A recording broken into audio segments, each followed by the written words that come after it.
What's up guys? Nandito na naman tayo sa ating panibagong video at ngayon ay gandang umaga, hapon, TV sa inyo. At nandito naman tayo sa ating panibagong video. Tama na siguro yan. Dito tayo ngayon maglalaro. Hindi rin tayo magbablog. Magbablog pala tayo. Okay.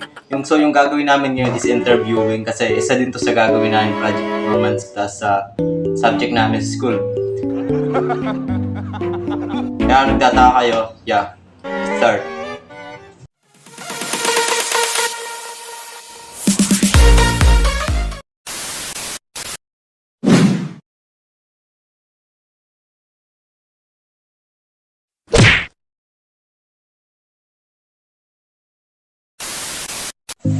Para sa'yo, ano mas gusto mo? Face-to-face o modular?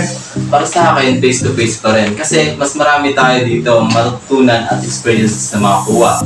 Tulad ng paano tayo makipag-communicate sa mga tao at sa mga kaklase natin. At hindi lang yun. Dahil sa face-to-face, doon natin nakakilala kung sino ang mga nakakasalamuhan natin sa araw-araw. Kumpara sa modular kasi nasa bahay lang tayo at tayo lang mismo, yung wala tayong ginagawa. Di naman talaga natin masabi na natututo tayo. Dahil sa nagbabasa lang tayo doon, wala nagtuturo eh. Kapag sa face-to-face kasi nandun yung teacher nyo, pwede mong paulit-ulitin yung kung ano yung tinatanong mo, mga hindi mo naintindihan. At saka kapag nagtatanong din sila, masagot mo na maayos, maintindihan mo. Yung lang naman yung akin. Mga pagsubok o naging hadlang sa loob ng ilang taong pag-aaral? Siguro para sa akin yung mga naging pagsubok at naging hadlang sa akin yung kapag kulang kayo at kakapos kayo. Siyempre, normal din yun sa mga kabataan dati. Siyempre, isa pa dyan yung distansya, kung gaano kalayo yung paaralan nyo. Mas mahirap din yun dahil kapag wala kayong masakyan, maglalakad kayo siyempre. At di mawala yung baon, gano'n. Tapos, pakikipagsabayan sa mga estudyante. At saka, lalo na kapag may katungkulan sa eskwelahan na ginagampanan. Ano mga gusto mong gawin? Pag sa loob ng paaralan o kapag bilan? Ang mga gusto kong gawin kapag sa paaralan, yung ginagawa kami sa nag-drawing ako na ipagkwentuhan, lalo kapag ako lang mag-isa. At kapag vacant naman, di ko maiwasan makipag-usap minsan. At naipagkwentuhan din sa mga klase ko, naipagsalimuha at may matutunan din ako sa kanila. At yun, naglalakad-lakad, punta, magbabasa ng libro. Yun. Ano ang mga bagay na nakakapag-paano nagiging kampante ka sa loob ng paaralan?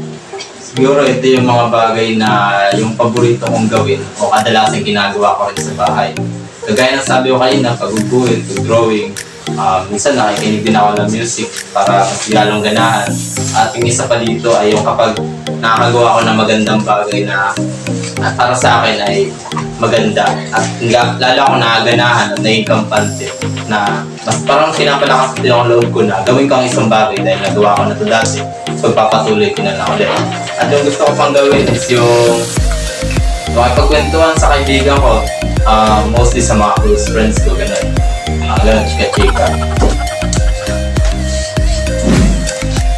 Ano ang mga bagay na nakapagpagaan o nagiging kampante ka sa loob ng paaralan? Mga bagay na nakakapag-ano loob ko is yung may someone na nakikipag-usap sa akin, like parang napaka-close namin din. Oh my God! Wow! Gumagawa rin namin ng mga memories or nagbabanting din. Yung mga nakakapagpagaan nila loob ko is kasama yung panonood or pakikinig ng mga worship song, then pagtulog din. Para sa'yo, anong mas gusto mo? Face-to-face o modular? Modular. Because kasi nung modular, wala akong ganong matutunan. Tapos, ginagawa ko lang yung mga module kapag pasahan na. Like, halimbawa, pasahan yung sa Lunes. Then, gagawin pa lang sa Linggo. Then, parang nagra-rush ako nun. Pangalawa, mga pagsubok mo o naging hadlang sa loob ng ilang taon na pag-aaral? Sa elementary, wala namang ganong pagsubok. Sa pagdating ng high school, meron ng pagsubok like nung nag-modular, ilang taon din yun? 3 years or 2? Okay. Kasi, ang daming mga ginagawa na feeling ko nagra-rush ako kasi nga ganun yung oras na naibigay lang. Tapos, mga experience ko din, wala akong ganun natutunan. As in, wala talaga.